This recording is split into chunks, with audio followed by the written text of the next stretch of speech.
Bueno, vamos a dar inicio entonces a la charla.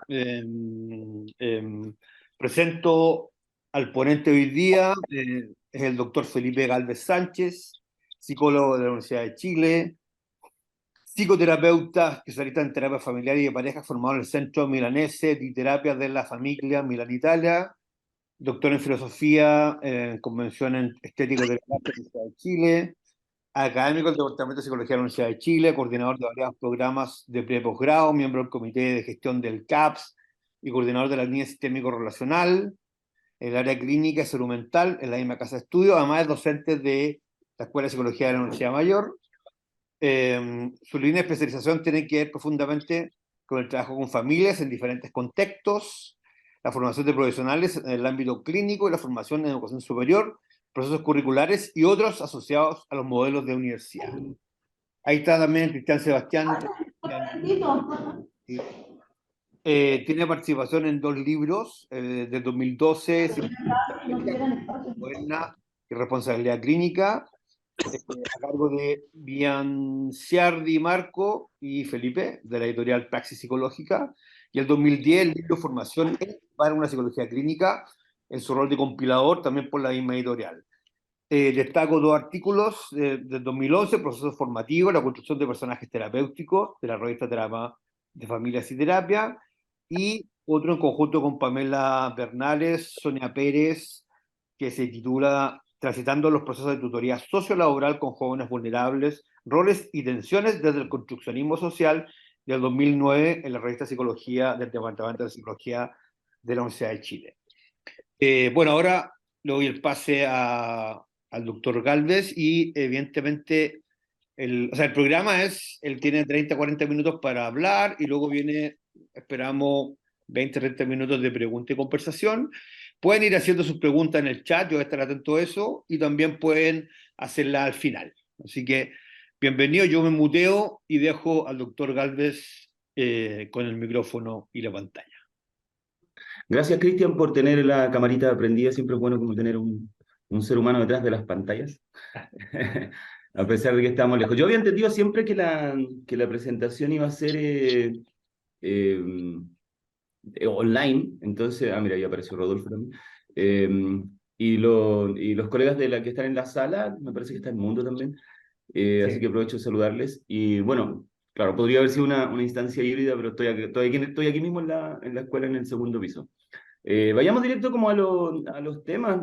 Carlos dio algunas temáticas dentro de la presentación que yo agradezco ciertamente y que más que como que hablar como de pedigrí, es como que ayudan a que uno diga de dónde está hablando este señor, pues así como desde dónde uno dice lo que dice, ¿no? Para ver cómo lo pone como en diálogo. Me parece súper interesante estas instancias de poder como conversar. Creo que la Universidad Mayor hace bien en tener instancias de extensión que vayan como poniendo esto en el tapete, a pesar de que son cosas que nosotros podríamos considerar que son vistas y conocidas, pero nos ayuda a ir pasando por ellas y también irlas actualizando. Así es que agradezco la invitación a Carlos y la gestión que hay detrás de estas cosas. Ya, dicho eso, voy a ir diciendo algunas cosas desde donde hablo a medida que vaya comentando los temas, ¿vale? Para que vayamos junto con el tema diciendo cosas. Me llama la atención el título. Voy a partir diciendo algo sobre eso, porque cuando uno dice diálogos constructivistas, claro, no, el concepto de diálogo es súper popular. Hoy en día existe el modelo dialógico, que uno podría decir que es el modelo post-narrativo, después de los modelos que se hicieron famosos desde Australia y en el resto del mundo como movimiento narrativo. Y ahí está, por ejemplo, Peter Robert, que es un personaje importante dentro de la clínica y que se ha ido como consolidando, yo diría, como en unos modelos actuales. Importante, yo creo, como conocerlo, nos llega poco de él. Estuvo en Argentina el año pasado y tengo algunos colegas que trabajan sobre esa perspectiva dialógica, ¿sí? Entonces el concepto de diálogo como que se lleva bien con todo, lo usan hasta en el gobierno, en la política, ¿cierto? Porque ¿quién puede decir, no, no me gusta el diálogo? Pero a mí me preocupa un poquitito dentro del título, la idea. Yo sé que no hay ninguna mala intención detrás de esto, pero dice avanzando hacia la integración de perspectivas y contextos.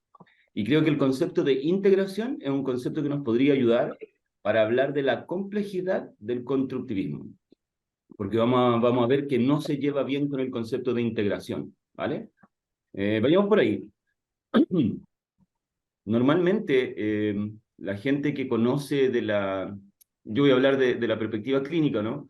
La gente que conoce de la clínica sabe que venimos desde los años 80, yo creo que fines de los años 80, hablando de que la realidad no es solo observable, ¿no? Y entonces no es solo observable desde el externo y que los terapeutas nos vemos en una especie de obligación ético-moral de entender que no solo lo que nosotros vemos es lo que está ocurriendo, sino que más bien son los propios sujetos los que hacen sus operaciones de distinción. Y ahí aparece todos los co-construccionismo, la co-construcción, toda la idea de la realidad que yo creo que la mayoría de ustedes manejan. Quizás la idea como central, solo para decirle que supongo que estamos todos de acuerdo de que partimos de ahí, es que la mente y la realidad construida reside en el sujeto, ¿sí? Y si reside en el sujeto, esa operación de construcción no reside en las relaciones sociales, que eso sí lo sostiene el construccionismo social.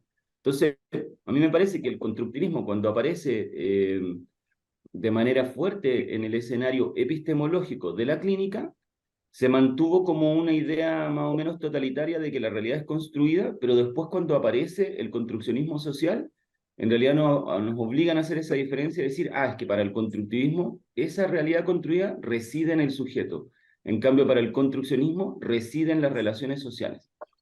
Y eso generó un desorden, porque entonces hubo personas que pensaban, bueno, entonces el construccionismo social es sistémico.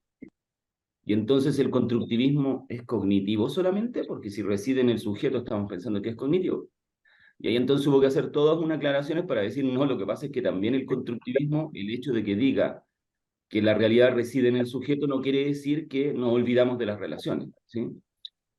Pero sí para el constructivismo la realidad, o sea, perdón, la entidad sigue estando y no se puede prescindir de la entidad, ¿sí? Entonces, en rigor de términos, no se podría hablar de integración, porque si uno integra perspectivas y contextos, ¿sí? Como dice el título de nuestra presentación, que insisto que lo estoy ocupando solo para aclarar el punto, entonces uno diría, pero entonces el sujeto se integra en estas perspectivas y en este contexto, se pierde, se integra. ¿Sí? Siempre ocupo el mismo ejemplo banal, así como cuando se integran las papas en un puré. Entonces ya están integradas en un puré y entonces uno dice, bueno, ya no puedo distinguir nunca más una papa en un puré. ¿Dónde está la papa? Ahí en el puré, ¿no la ves? No, no se ve porque es un puré, ¿se entiende? Pero nosotros no podemos estar en el constructivismo y sostener que hay una integración de ningún tipo, porque el constructivismo va a defender la idea de que el sujeto sigue estando en tanto entidad, ¿vale? Eso habla de una ontología, ¿sí? Importante que sostiene al constructivismo, que es una epistemología, ¿sí? Y va a tener consecuencias después en la manera de la clínica. Pues no quiero hablar solo de estos conceptos epistemológicos para que después veamos ejemplos de la clínica y estar como en esos minutos que dijo Carlos para que podamos dialogar. Eh, si nosotros tenemos una ontología que sostiene el constructivismo, esa ontología evidentemente tiene un carácter lingüístico, ¿sí? No es no es una ontología física, ¿no? Porque las distinciones que hará el sujeto, al cual nosotros consideramos que es activo, constructor de su realidad, son distinciones lingüísticas, ¿sí? Y aquí de nuevo las cosas se nos enredan, porque muchas veces nosotros suponemos que las distinciones lingüísticas que hace un sujeto son conceptos, no son palabras, ¿sí? Sin embargo, hay muchas distinciones lingüísticas que son no verbales, pero siguen siendo lingüísticas, ¿sí? Evidente como en la terapia, nosotros vemos, por ejemplo, cómo un sujeto nos responde con un silencio, o un sujeto nos responde con una ausencia a la sesión siguiente, o un sujeto nos responde con la idea de cambiarnos un tema, y esos, o nos responde con una expresión de ponerse la mano así en la cabeza y representar como la idea de que está confundido, y esas también son distinciones lingüísticas sobre las cuales nosotros hacemos hipótesis. ¿Entiende? Entonces, como la potencia de la palabra es tal, en algunas ocasiones nos podemos confundir y podemos suponer que las distinciones son solo verbales, ¿vale? Y que no están mediadas por el cuerpo. Entonces, quiero decir esas dos cositas porque son complejidades del constructivismo. Al constructivismo lo complejizó el hecho de que apareciera una distinción más radical que dijera nosotros somos construccionistas sociales, que es como decir somos constructivistas pero radicalmente centrados en la relación. Y varios modelos clínicos se acercaron a esa perspectiva, como el modelo de Milán, por ejemplo, que terminan como apareciendo como si fueran modelos marcadamente construccionistas y no modelos constructivistas. Y la otra cosa es que no nos olvidemos de que está el sujeto activo, pero un sujeto que hace distinciones que no son solo de palabra, como habíamos dicho. Entonces lo dice Bertrando en el texto Historia de la terapia familiar, que es un texto que siempre recomiendo porque es un texto que hace la aparición de cada uno de los modelos y de sus particulares perspectivas, que es un libro publicado en español en el 2004, y donde él en el capítulo 6 hace la distinción entre constructivismo y constructivismo, o sea, constructivismo y construccionismo, y dice textualmente, mientras el constructivismo pone el acento sobre el observador y sus constructos mentales, el construccionismo social pone en primer plano la idea de la relación, vista como expresión no de estructuras, sino de sistemas de lenguaje y de significado. Entonces, si atendemos a eso y dejamos de lado el construccionismo, pero sabemos que está ahí asediando al constructivismo, podemos ir a algunas implicancias de este constructivismo en la clínica, ¿vale? Nótese que cuando estoy diciendo la clínica, todavía no estoy hablando de psicoterapia en particular. Vania me pregunta qué libro era, se llama Historia de la terapia familiar. Está publicado por la Paidós, y un libro que tiene 6 capítulos, uno por década, y que es así como muy, muy didáctico para hacer... para tener como la referencia de todos los modelos. Explica además como, de manera muy didáctica cómo fueron apareciendo cada uno de los modelos y todo. Una bonita Biblia para el pensamiento sistémico clínico. Ya, decía que cuando hablo de actividad clínica, es importante que me entiendan que no estoy ocupando la referencia clínica para hablar de psicoterapia, porque como los otros colegas, no sé si acá hay otros colegas que se dedican al trabajo comunitario, al trabajo territorial, al trabajo laboral, organizacional, entienden los clínicos como aquellos que desarrollan psicoterapia, pero sabemos que la actividad clínica es una actividad de sanación, de cura, de cuidado, que está muy repartida en nuestra disciplina y en otras disciplinas. Además, no somos los únicos que hacemos clínica, ¿vale? Entonces, cuando digo, ¿cuál es la implicancia del constructivismo para la actividad clínica? Me estoy refiriendo a la actividad clínica amplia y no solo a la psicoterapia, ¿vale? Si nosotros pensamos que la actividad clínica son relaciones de ayuda, tenemos que tener una cierta conciencia que las personas que están ahí en esa actividad clínica, ya sea grupal, individual, visitas domiciliarias, duplas psicosociales, todas esas actividades clínicas, son personas que están en algún tipo de sufrimiento o necesidad, ¿sí? En algún tipo de dificultad, y por algo están en esa relación clínica, que la mayoría de las veces es voluntaria además, ¿sí?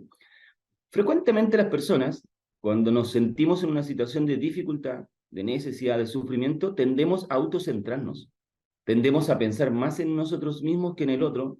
De hecho, tendemos a tener relaciones tipo, voy a usar a Karin, que la veo aquí en la pantalla, hola Karin, y Karin me viene a ayudar, y hola Karin, y Karin me dice, ¿cómo estás? Y yo voy y me lanzo a decirle cómo estoy, no le voy a decir, ¿y tú Karin, cómo estás? Porque no me importa en ese momento, Karin, pero no porque no quiera a Karin, sino que porque estoy autocentrado en mi sufrimiento, ¿no?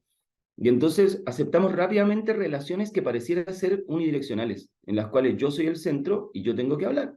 Y yo tengo que hablar además de mí y tengo que escoger además hablar de mí de las cosas que no funcionan, ¿sí? Entonces, como que me dijeran, una relación clínica es una relación en la cual yo voy a buscar ayuda, para buscar ayuda voy a hablar más de mí que de otra cosa y voy a hablar más de mí de aquello que no funciona, ¿sí? Entonces, un mal contexto, ¿sí? Porque ese sujeto participa activamente de una construcción lingüística mediada, determinada, incluso podríamos decir hasta limitada, ¿sí? Y nosotros que queremos establecer una relación de ayuda, Karin me quiere ayudar y me quiere así como ofrecer alguna alternativa, se va a centrar en mí y entonces puede ser que en algún momento nosotros por querer ayudar vamos a suponer que las distinciones que nosotros hacemos son la realidad. Más encima con esta idea de decir, sí, cada sujeto construye su propia realidad, yo voy a estar muy atento a cómo ese sujeto hablante, autocentrado, lleva a cabo sus operaciones de distinción que copan o que inundan el territorio sobre el cual después yo voy a hacer hipótesis. Y eso es una complicación.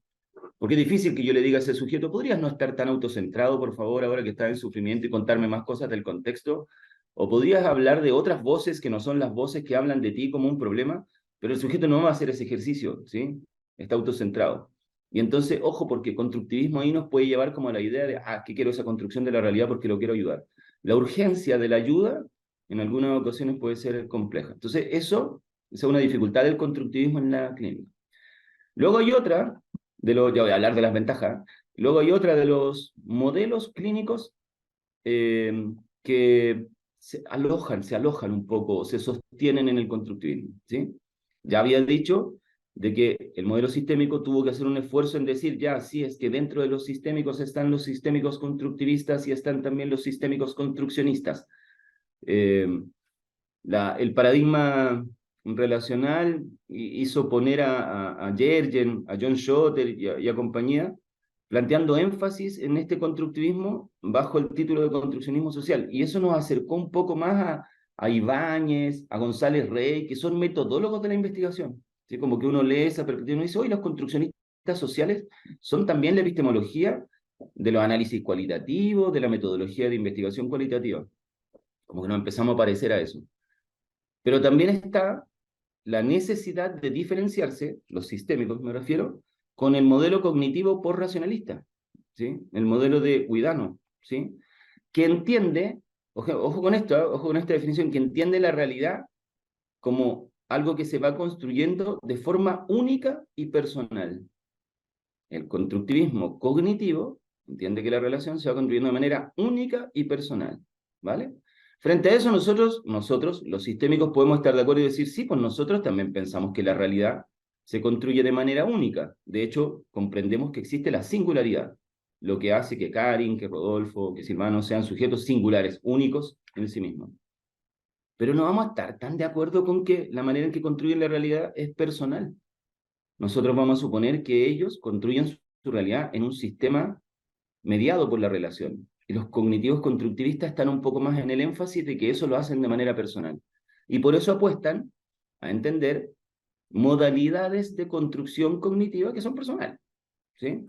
Un ejemplo de ello es la propia Universidad Mayor. ¿Por qué la Universidad Mayor tiene dos modelos fuertes centrados en la clínica y que son ambos de una epistemología constructivista? Porque comparten una epistemología, ¿sí? Luego no comparten un paradigma, uno sigue un paradigma relacional y el otro sigue un paradigma individual, y luego tienen técnicas que son distintas y esas técnicas tributan al hecho de que se hagan ejercicios clínicos más en la búsqueda de aquello personal que ejercicios clínicos que aquello que vayan en la búsqueda de lo relacional, pero ambos en una epistemología que sostienen que la realidad es construida. Y yo creo que es la única universidad en el país, al menos de lo que conozco, que se centran en estos dos enfoques. Voy a decir dos ejemplos cortitos. A mí me tocó hace muchos años trabajar en la Universidad Mayor en Temuco, y había un alumno del segundo año que sabía que yo también trabajaba en la Universidad de Chile, entonces me decía, oiga, profe, y allá en la Universidad de Chile, ¿cómo es la pelea entre los cognitivos racionalistas y los sistémicos?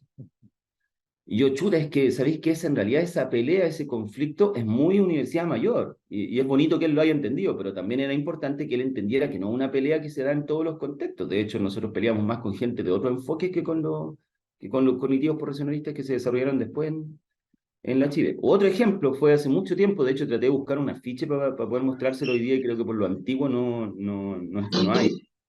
Que hicimos hace muchos años un seminario organizado con Ana María Lachevsky cuando estaba recién naciendo la escuela de la Universidad Mayor en la sede de Santiago, invitando a dos italianos, a Bertrando, que es el que mencioné, el autor del libro Historia de la Terapia Familiar, muy sistémico, constructivista más tradicional, Paolo Bertrando, y Giampiero Archero, expositor emblemático del constructivismo, y hicimos un día cada uno, Archero romano, muy buen expositor, Bertrando un poco más milanés, más cerradito, y después teníamos al día siguiente el diálogo entre los dos, que era como una pelea entre un constructivista racionalista y un sistémico.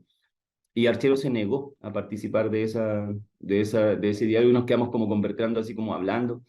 Pero algo muy Universidad Mayor, ¿se entiende? Muy Universidad Mayor, alojados a este constructivismo, ¿sí?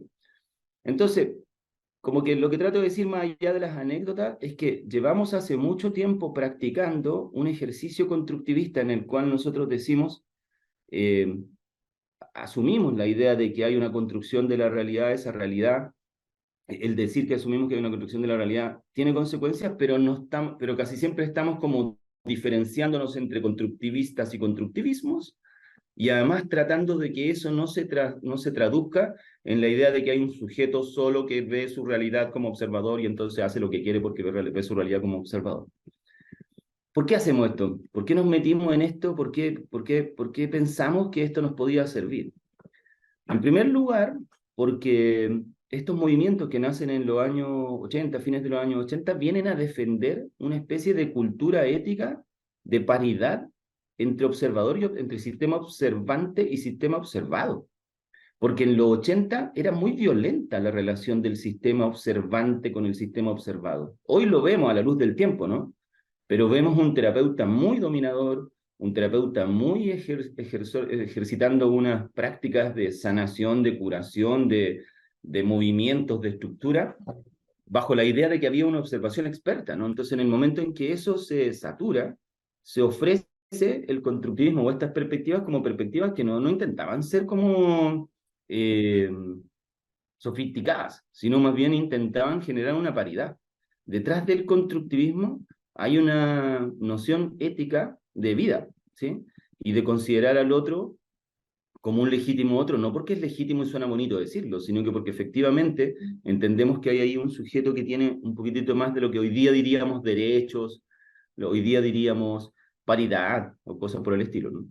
Entonces, es una cultura ochentera un poco dañina la que hace pensar en los 90 en una cultura un poco más abierta. Ahora, ¿cuáles podríamos decir? Porque dijimos, ya, entonces nos metimos en esto. ¿Por qué nos metimos en esto? Porque hace bien a la terapia, ¿ya? Yo voy a mencionar tres así como muy a grosso modo y dichas, no como, como se dicen en los textos, sino que a modo como estamos como aquí con una charla, tres ventajas de las que podrían ser como dentro del constructivismo en la psicoterapia. Las digo, después digo unas cositas como para ir cerrando. La primera es que no conocemos, sino que participamos de las creaciones. La epistemología es la definición de dónde yo estoy posicionado y si es que puedo conocer o no conocer la realidad, ¿sí? Entonces eso puede hacer suponer que si yo estoy en una epistemología determinada, estoy conociendo la realidad. Pero el constructivismo lo que hace es decir, no. Usted está creando la realidad, ¿sí? Todo sujeto diseña mapas, construye hipótesis, inventa descripciones, le pone nombre a las cosas, ¿sí? Narra su quehacer a partir de esas distinciones físicas, emotivas, verbales, ¿sí? Entonces, su hacer se vuelve lingüístico porque puede ser narrado, puede ser contado, ¿sí? Y el sujeto lo hace con una libertad creativa, ¿sí? Que le lleva seguramente a tener como el vértigo y la inseguridad de que lo que está haciendo lo está haciendo bien, ¿sí? Normalmente, el sujeto, cuando pide ayuda, lo que está haciendo es decir, esta manera que yo estoy construyendo hipótesis, diseñando mapas, narrando mi vida, ¿me estará ayudando? ¿Sí? Entonces va donde otro sujeto que le dice, ¿sabéis qué? Hablemos de tu manera de conocer, de construir hipótesis, de hacer mapas y tal, ¿sí? Pero teniendo presente de que el sujeto no está conociendo, sino que está creando, ¿sí? Cuando el sujeto es consciente de eso, empieza su trabajo terapéutico, ¿sí? El trabajo terapéutico nace no en el momento en que uno dice, aquí está el problema y voy a solucionar el problema, ok, se inicia la terapia. No, el momento terapéutico reflexivo nace en el momento en que el sujeto dice, voy a empezar a ser consciente de que yo estoy participando de la creación de mi realidad, no solo estoy conociéndola, porque no es que la esté mirando, porque no es que vengo donde el terapeuta que me abre el cerebro y me dice, mira, así está funcionando, sino que más bien conversamos y ahí dice, yo estoy participando de lo que creo, ¿sí? No conociendo lo que creo, ¿sí? Entonces, en terapia, ¿qué es lo que hacemos? Facilitamos las condiciones para ampliar la conciencia de lo que se está creando, hacemos dudar de lo que se está creando, ¿sí? Yo puedo decirle a un consultante, pero espérate, esto que estás haciendo está teniendo buenos resultados, pero esto que me estás diciendo es siempre así. Casi siempre nuestras preguntas son cuestionamientos, ¿no? Problematizaciones. ¿Para qué? Para hacer dudar, porque suponemos que la duda es parte de una manera de hacer consciente la creación. Y entonces empezamos también a participar de la creación con el otro. ¿Sí? Suena un poco obvio, sí, pues, hablo de tu creación y participo de tu creación. Aquí voy a mencionar a otro sujeto, que también es de la escuela de Milán, que me parece altamente recomendable para leer, y que Edmundo, Ana María Slachevsky y otros de acá de la universidad lo conocen porque ha estado con nosotros en la Universidad Mayor, se llama Marco Bianchardi. Tiene varios escritos en español, algunos que hemos traducido nosotros, y el libro sobre ética que mencionó Carlos al inicio que hicimos, que compilamos juntos alguna vez. Marco dice, claro, el punto es que la terapia, nosotros, dado que somos conscientes de que no podemos cambiar al otro, solo nos podemos cambiar a nosotros mismos. Ah, sí, porque yo tengo que tener una responsabilidad de segundo orden, dice él. Entonces, si yo estoy en terapia con Rodolfo, eso es una coevolución, ¿sí? Él va a estar creando lo que va a estar participando de su creación, me voy a ofrecer para participar con él, pero yo soy responsable de esa coevolución. Por lo tanto, yo no puedo decirle, Rodolfo, lo que pasa es que esta terapia está mal, porque como estamos coevolucionando, entonces esta cuestión no está resultando, culpa de los dos. No, es responsabilidad de quien es, en segundo orden, responsable de esa coevolución, ¿se entiende? Y Marco ahí lo que dice es, dado que yo no voy a poder cambiar a Rodolfo, lo que puedo hacer es cambiarme a mí mismo. ¿Y cómo me cambio a mí mismo? A través de lo que yo hago como personaje en la terapia. Él tiene un texto donde hace una figura lingüística que es muy bonita, y es que dice, los sujetos somos criatura y creatore. Claro, porque somos creadores, participamos de nuestra creación, pero somos criatura, también somos creados de la participación de otros. Cuando el sujeto es consciente de que es criatura y creatore, o sea, que soy creado y soy también creador, normalmente la terapia avanza. ¿Sí? Esa fue la primera cosa. Entonces, participamos de la creación que hacemos. La segunda, que es la que a mí me gusta más decirla así, lisa y llanamente, se lo digo siempre los estudiantes, es que en la terapia, en el ejercicio clínico, no jugamos al juego de la verdad, jugamos al juego de la hipótesis. Y eso, de nuevo, parece súper eh, evidente, pero no lo es tanto. Voy a hacer un ejemplo.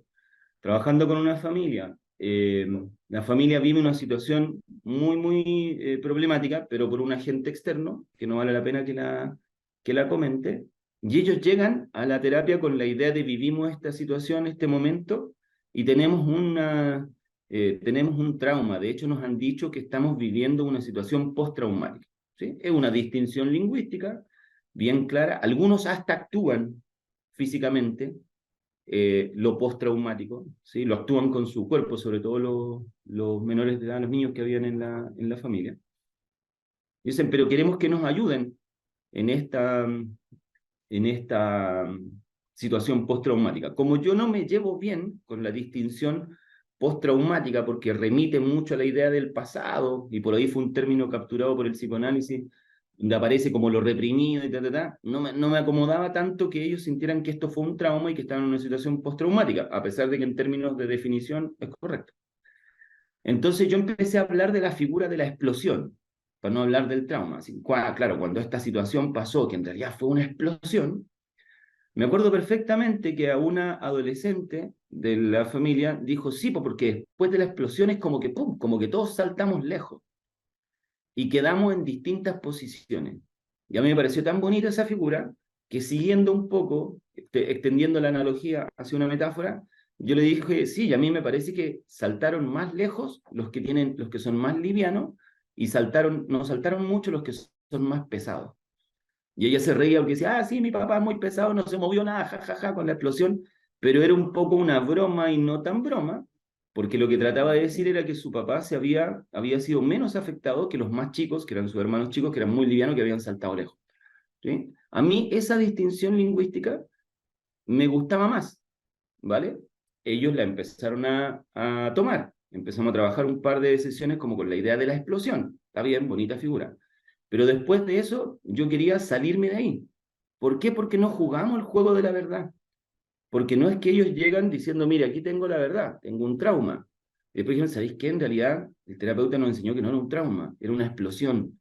Y entonces lo que cambiamos fueron nuestras posiciones.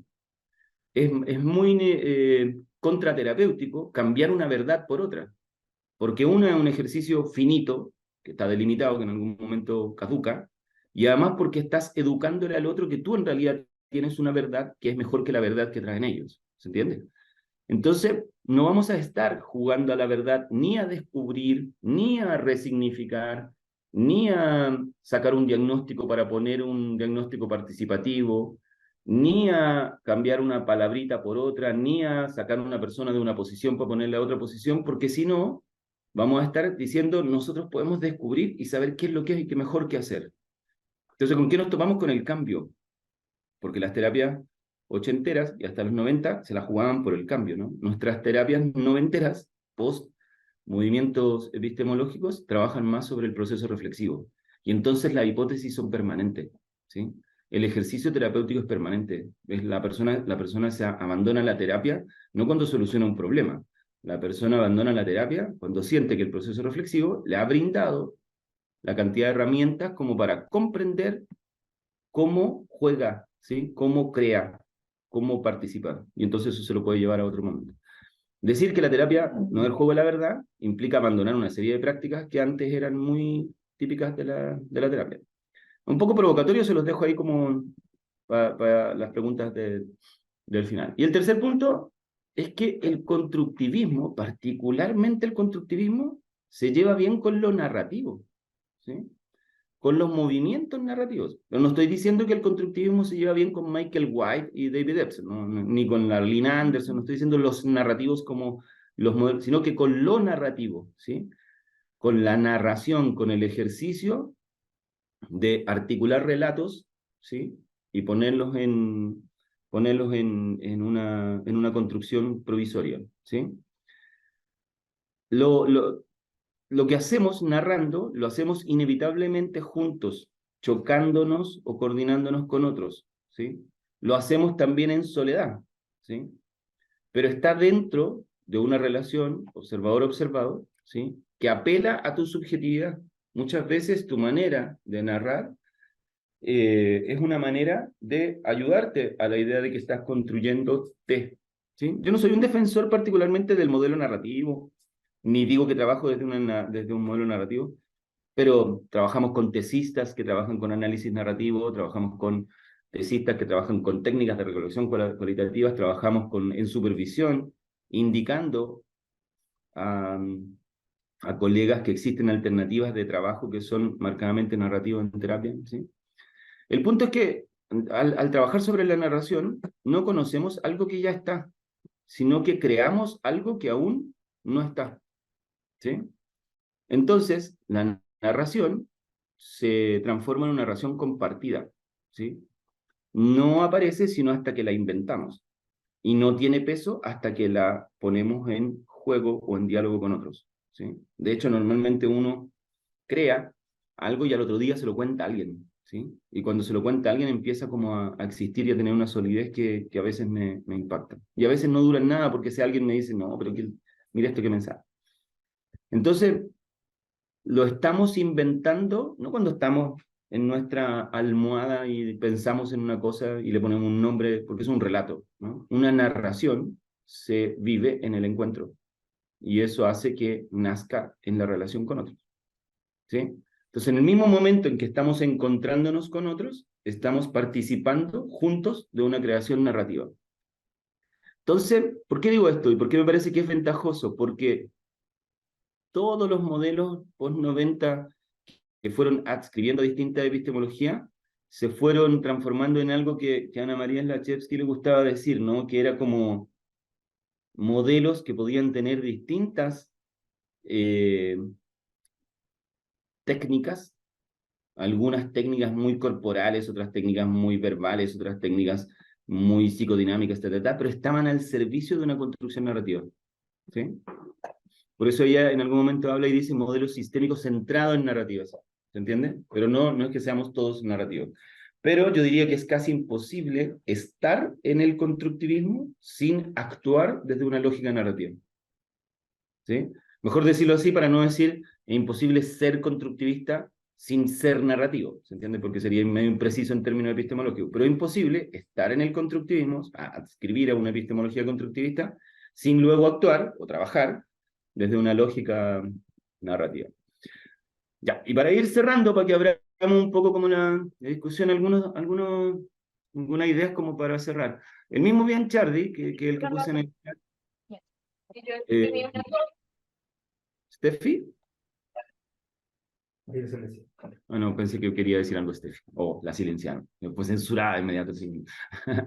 El mismo Bianchardi decía que se pregunta, dice, las diferencias que trazo, yo, ¿no? Como sujeto creador, las diferencias que trazo sobre el mapa, ¿tendrán alguna relación con las diferencias que observo en el territorio?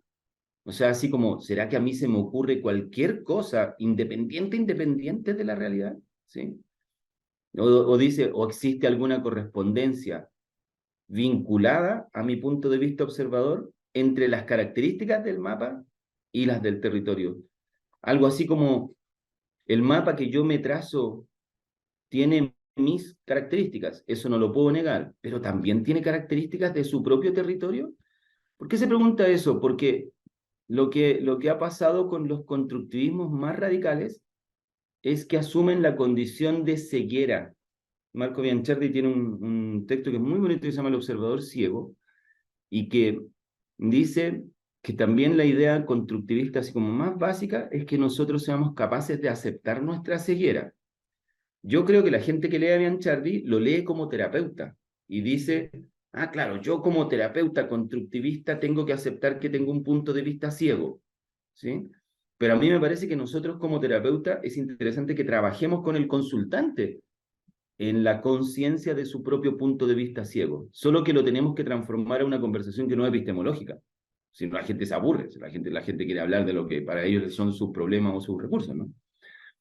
Leo la cita, dice, la observación implica un punto ciego. Se podría decir que se basa y se funda o se apoya concretamente sobre este punto ciego, ¿vale? El ojo observa lo que rodea, pero no puede observarse a sí mismo. Está diciendo Bianchardi, ¿sí? El ojo observa lo que le rodea, pero no puede observarse a sí mismo. El sujeto observa el territorio que lo rodea, pero no puede observar el lugar concreto físico sobre el cual se apoya su pie en la tierra para observar. En consecuencia, el acto de distinguir crea un mundo que no siempre comprende al observador. Y se trata obviamente de una ilusión. Interesante, porque está diciendo, si somos observadores ciegos, nuestra creación es una ilusión. Resulta evidente si se considera que el observador es, literalmente, mantenido con vida por el contexto que habita, del aire que respira, del alimento, de lo que se nutre, del territorio, Eso le permite alzar su mirada de determinada manera y mirar el territorio. El observador está entonces ciego. En el mismo acto de situarse como observador, el organismo queda ciego a su ser parte del mundo que observa y del cual distingue. ¿Es radical en términos de epistemología? Sí, pero es un bonito ejercicio clínico. Es un bonito ejercicio clínico yo decir, ya, voy a trabajar con Pedro, voy a trabajar con una familia, voy a trabajar con una pareja, y lo que tengo que hacer es tratar de hacer un ejercicio reflexivo en el cual estoy hablando de las consecuencias epistemológicas, pero sin hablar de la palabra siquiera epistemología. Ayudar a que las personas en su manera de llevar a cabo la participación y la creación de su propio mundo, le ayudo a ver su forma de estar en el territorio, porque hay cosas que ellos no ven en su condición de observador. Ellos me van diciendo, sí, Felipe, esto sí, esto no, porque hay cosas que yo no veo en mi propia condición de observador de ellos. Ese ejercicio es un ejercicio valioso, es un ejercicio reflexivo. La terapia no es un ejercicio de orientación al cambio, no por lo menos cuando tú adscribes a una condición constructivista. Lo que vino a hacer el constructivismo es sanear un poco esta disparidad observador-observado y a eliminar o chutear para adelante la idea de que lo que tenemos que hacer es lograr un cambio, ¿sí? Y nos trajo consigo una paridad, observador-observado, y nos trajo consigo modalidades de trabajo de una terapia reflexiva y no orientada al cambio. Yo me quedaría por ahí, si les parece. Traté de hablar lo más rápido posible, le agradezco la escucha. Y nada, me dispongo a cualquier tipo de comentarios, preguntas que quieran hacer. Bueno, yo aplaudo y invito a aplaudir a Felipe en su presentación. Ahora se abre la posibilidad de hacer preguntas a viva voz, ¿sí? Si alguien quiere y se anima, por favor. Vamos a en tu grupo o en el audio. Acá, mejor. Parece que nadie se anima. Sofía, se te silenció. ¿Sofía? Yo, Sofía o Domi, ¿quieres hacer una pregunta, sí, Dominic? sí. Hola Felipe, Ah, ¿qué tal? ¿Qué tal? Buen día. Oye, ¿me estás oyendo? sí, sí. Ya, súper. Bueno, gracias por tu charla tan interesante y me gustaría como que conversáramos o pusiéramos en común esto de las galaxias constructivistas. ¿Qué opinión te merece respecto de cómo tú la ves y cómo ves el estado de esas galaxias como en lo práctico hoy día? No sé si se entiende mi pregunta. Oye, ¿podría aclarar un poquito el concepto de galaxia? Porque me parece interesantísimo. Creo estar entendiendo a qué te refieres, pero si podía aclararlo. Estoy refiriéndome al texto que plantea, uy, se me olvidó el apellido, creo que es Moreno, que plantea que en el fondo los constructivismos de alguna manera se plantean desde distintas lógicas, como que tienen un mismo origen, pero finalmente cuando entramos a escudriñar y a saber de qué se trata, nos vamos encontrando con cosas absolutamente distintas. O sea, alguien que hable desde el constructivismo, por ejemplo, desde Piaget, no está hablando lo mismo del constructivismo radical de von Glaserfeld, ponte tú. Entonces, ¿qué opinión te merece como el estado del arte de los constructivismos hoy día concretamente en Chile? Eso.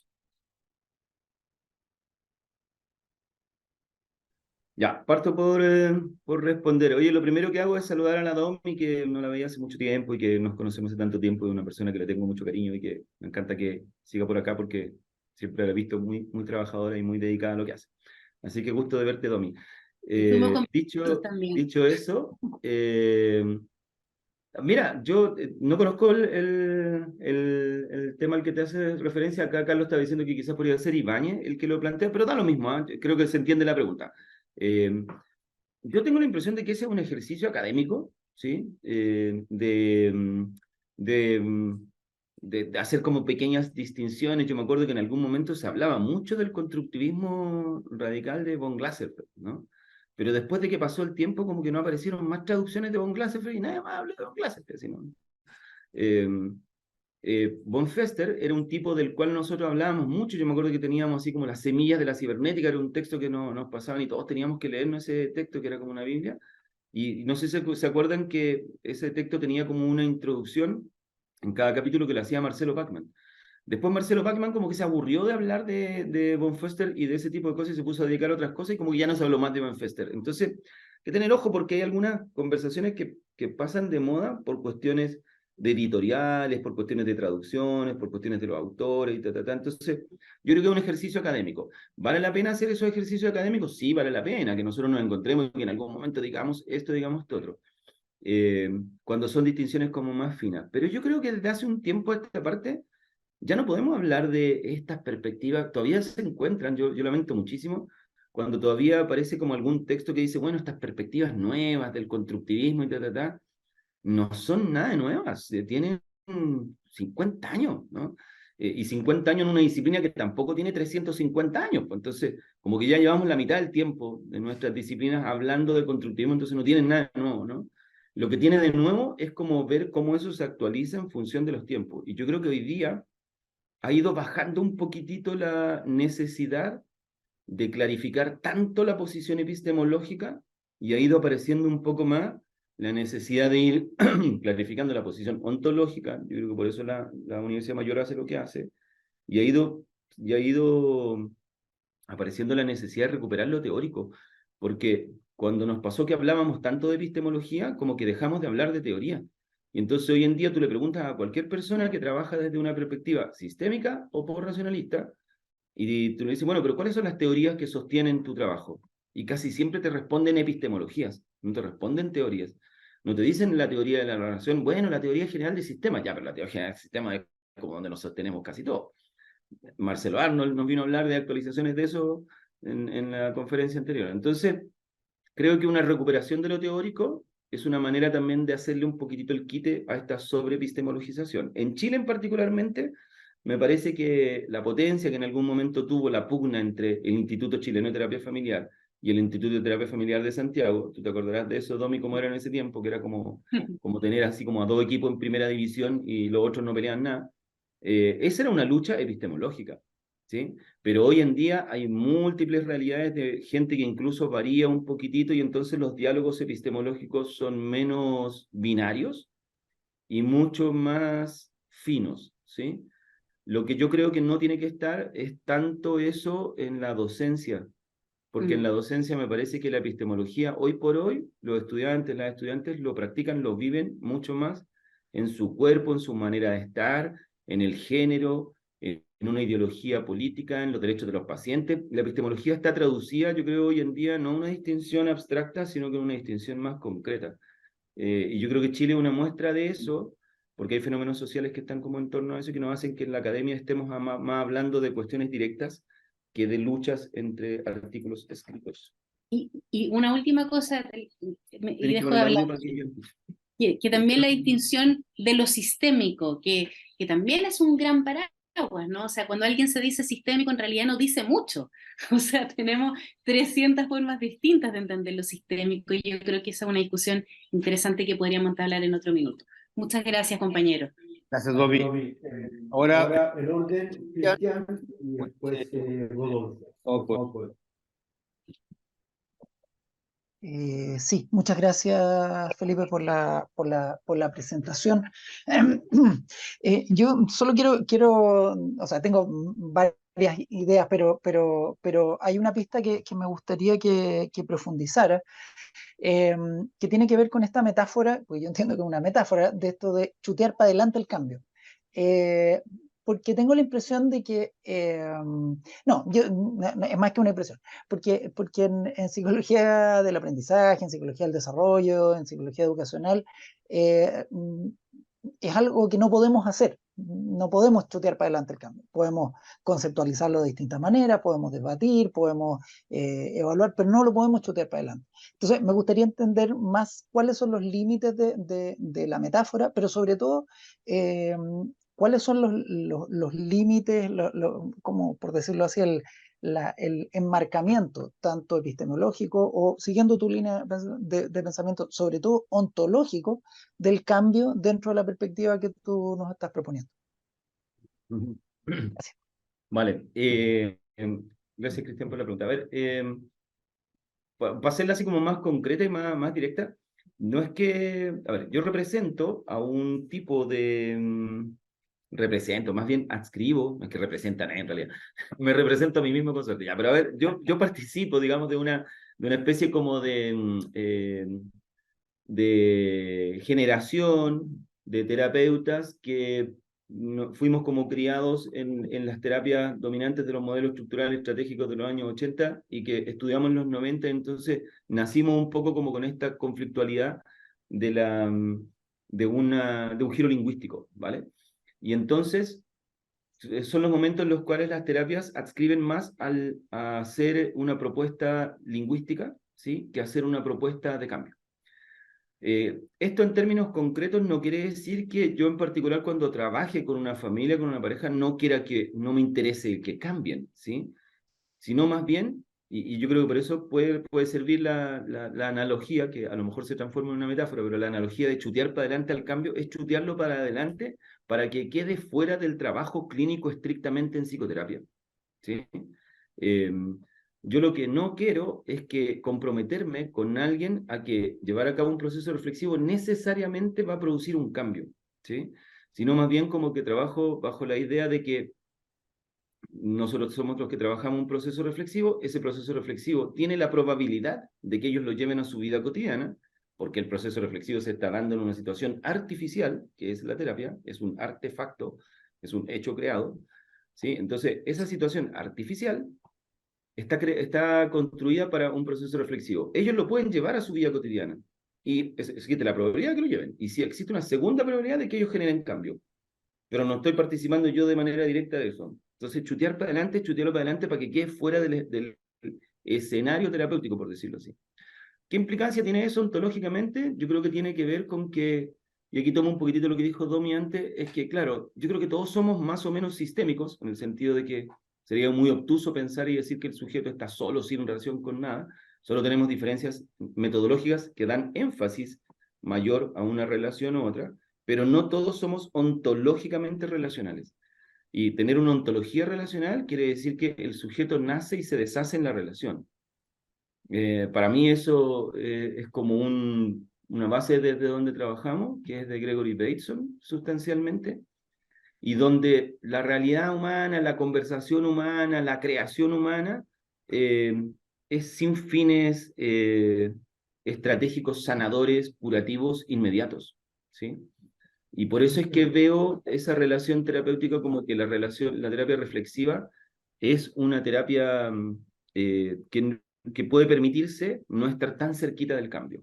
Evidentemente hay muchas otras prácticas clínicas, de las cuales yo también participo, me imagino que muchos de los que están acá participan, que sí tienen que estar frente al tema del cambio, como una intervención en crisis, como una interrupción de alguna situación específica que traslade los dominios éticos, como situaciones como las que mencionaste tú de otros tipos de realidades de la psicología, aprendizaje, qué sé yo, donde sí tenemos que estar trabajando en función del cambio. Pero creo que hay modalidades y momentos de la terapia en que nos podemos permitir que el cambio esté chuteado para adelante, con un buen zurdazo lejano.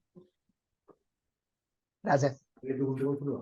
Rodolfo, si quieres tú mismo, te escuchamos.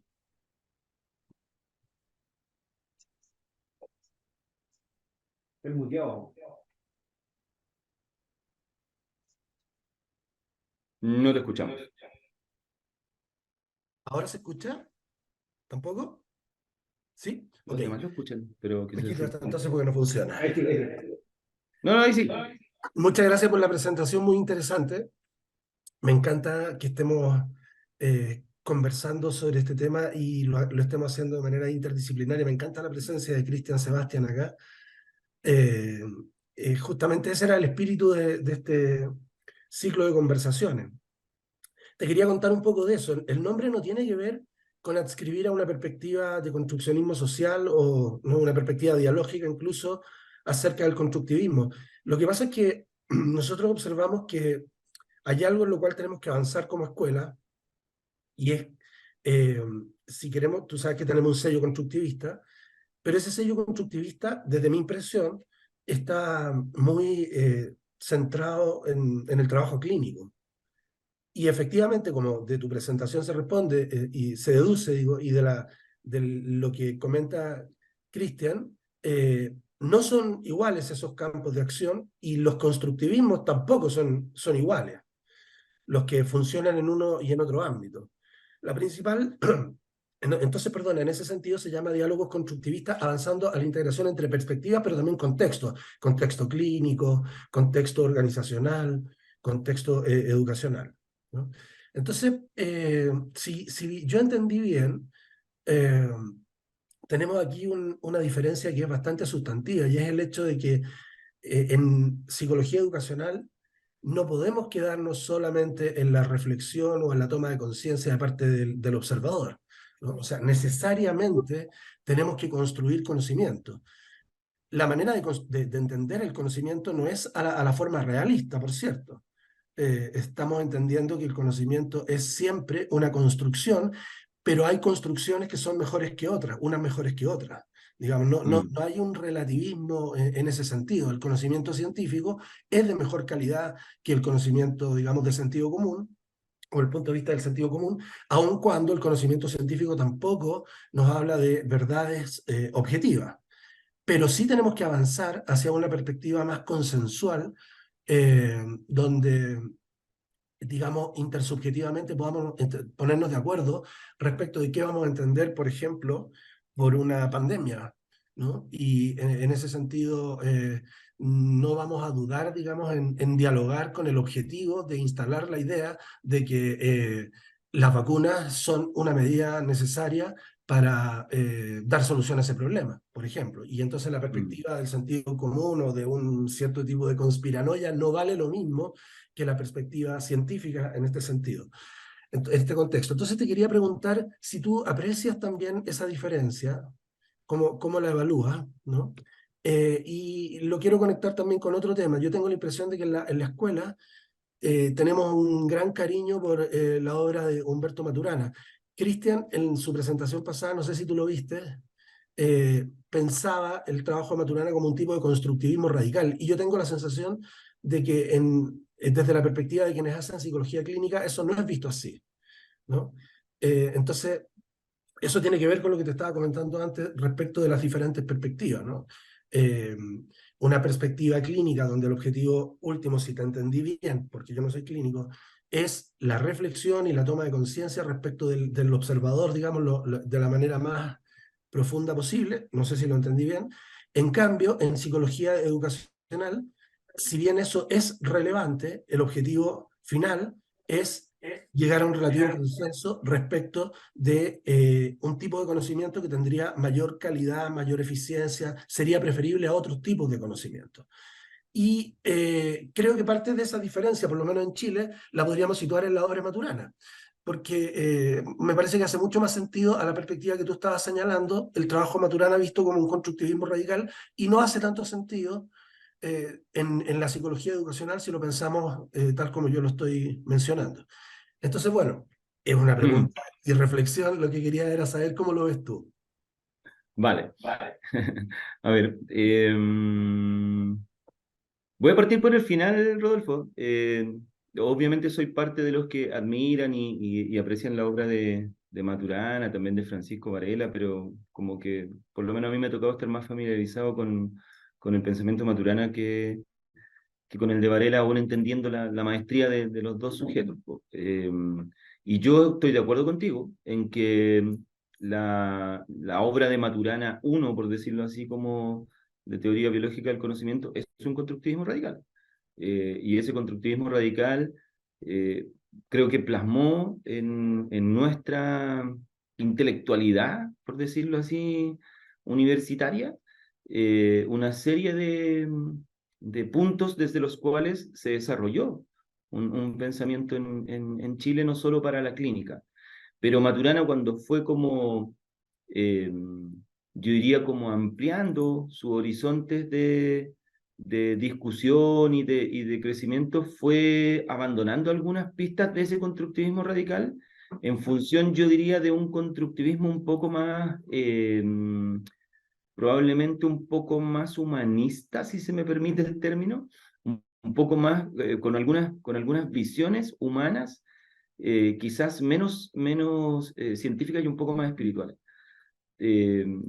Entonces, quizás esa segunda parte de Maturana como que uno podría decir, ya, pero aquí lo que está hablando ya no es tan como radical. Pero sí estoy de acuerdo contigo con lo que planteaste de Maturana. Pero lo adscribiría a la primera parte de su obra, sobre todo en un concepto como más biológico. A mí debo confesar que cuando tú me dices, creo haber entendido bien, yo creo que todo lo que dijiste es porque estás entendiendo bien, pero debo confesar que me inquieta un poco, vi a Cristian hacer un microgesto, me inquieta un poco escuchar la idea de que el conocimiento científico es mejor conocimiento que el conocimiento del sentido común. Pero es porque uno tiene esa pugna, ¿no? Como contra el cientificismo, no contra el pensamiento científico, ¿no? Y también porque la misma disciplina de la ciencia como que hace que uno se sienta como a veces excluido, porque no estamos hablando de los papers indexados, no es que Rodolfo esté diciendo los papers indexados son un mejor conocimiento que los papers no indexados, está hablando de la construcción de conocimiento en términos como una disciplina científica, ¿no? Entonces, pero saliendo de ese particular, que es solo como una sensación, Yo he trabajado, Rodolfo, un montón de tiempo me ha tocado como por el desarrollo de mi doctorado y por otras cosas en mi versión no clínica, como un colega así como medio como ligado como al curriculismo, como vinculado a los procesos formativos en universitarios. Y fui parte de la construcción de la carrera de psicología en la Universidad O'Higgins, que es una universidad nueva en Rancagua, y ahora todavía estoy asesorando a la Universidad Aysén, a la creación de la carrera de psicología en la Universidad Aysén, que son carreras territoriales, ¿no? Y que son carreras eh, eh, que están hechas, pensadas para la región, pues. Entonces no se puede como copiar los mejores modelos y ponerlos ahí, sino que hay que crear, ¿sí? Y esa creación también nos ha hecho preguntarnos si ese modelo es un modelo constructivista. Y yo creo que sí. Yo creo que si uno revisara esas mallas curriculares, uno revisa esos procesos, esos currículums de competencia, incluso como esas maneras de operar, son ligazones o sea, están ligados a un pensamiento constructivista activo en la formación de psicólogos en Chile, en esas regiones, ¿se entiende? Y no tienen nada que ver con la clínica, ni siquiera todavía tienen ramos clínicos, no que te estoy diciendo son constructivistas, porque ahí están los racionalistas, los sistémicos constructivistas, no, todavía no tienen ni siquiera clínica, es como, está pensada la manera de formar como una manera donde el sujeto epistemológicamente está concebido en forma crítica a la realidad, y esa forma crítica a la realidad lo acerca al constructivismo. Entonces diría que hay un montón de privilegios que tiene la disciplina psicoterapéutica, porque la disciplina psicoterapéutica es un dispositivo muy mínimo y muy limitado, ¿sí? Lo que pasa es que para los psicólogos de pronto se nos transforma como algo muy importante, ¿sí? Y el 60% de los psicólogos en Chile escoge el área clínica, ¿sí? Pero no quiere decir que cuando escoge el área clínica se van a transformar en psicoterapeutas, que es solo un dispositivo. Y además los que somos psicoterapeutas tampoco nos dedicamos todo nuestro tiempo a ser psicoterapeutas. Entonces, por eso es que me interesa mucho hacer la distinción entre la clínica y la psicoterapia. En la psicoterapia, yo abogaría por un proceso reflexivo donde se puede chutear el cambio, lo que estábamos hablando antes. Pero en la clínica, yo tengo la impresión de que estamos mucho más gobernados por contextos frente a los cuales hay que articularse y donde el constructivismo se ve luchando con versiones que tienen que ver con la formación, con el aprendizaje, con el cambio, con la biología, con la política, ¿sí? Pero yo prefiero esa perspectiva porque me parece que el constructivismo lo que nos trae es una, una crítica más o menos permanente y una crítica más o menos fina, ¿sí? Que si se lleva bien, en cualquier contexto es bienvenida. Me ha tocado verlo en la construcción de las carreras nuevas, me ha tocado verlo cuando hemos asesorado a equipos, no sé, en el Ministerio de Desarrollo Social o en lo que era antes el Sename y que, y que son programas del Estado que se han ido transformando y que también tienen una adscripción constructivista, no siempre declarada, pero que si uno lee, uno dice, aquí hay un juicio de la realidad ya instalado, ¿sí? Entonces no tengo dudas de que eso está quizás bajo otros nombres, a veces más o menos explícito, de manera muy, muy amplia en nuestra disciplina y también en otras disciplinas. ¿Mm? Sí. Bueno, creo que estamos cerrando ya. Antes de cerrar, quería saludar la presencia de nuestro director, el profesor Edmundo Campuzano, que está ahí. Haga hola, profesor, para que lo veamos. Está ahí la profesora Angelina Piper y Carolina Reyes, Karin Campos. Y bueno, quedamos hasta aquí. Muchas gracias, Felipe, por tu charla, por tu contribución. Muchas gracias a los asistentes. Y nos desconectamos ahora y nos vemos en la próxima ocasión. Buenas tardes. Chao, chao.